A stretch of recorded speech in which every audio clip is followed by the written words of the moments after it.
নাম না করে অভিজিৎকে তুলোধনা মমতার।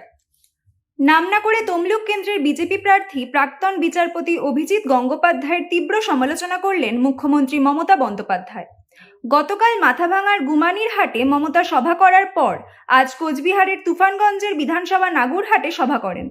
সভায় এসে অভিজিৎ বাবুকে তুলোধনা করে মমতা বলেন, বিচারপতি যেখানে ভোটে দাঁড়িয়েছেন সেখানে আমরা দেবাংশুকে দাঁড় করিয়েছি।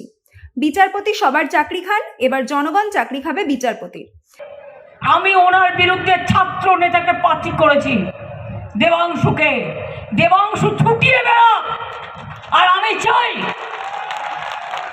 আপনি বিচার দিয়ে ছেলে মেয়েদের চাকরি খেয়েছেন ছাত্রীর, আজকে জনগণ বিচার দিয়ে আর চাকরি খাবে, এটা মাথায় রাখবেন। এটা জনগণের আদালত। তার অভিযোগ, বিজেপি দেশকে বেচে দিয়েছে, ইতিহাস বদলে দিয়েছে, বিজেপি কাউকে মানে না। সিএএ ও এনআরসি নিয়ে সরব হন তিনি।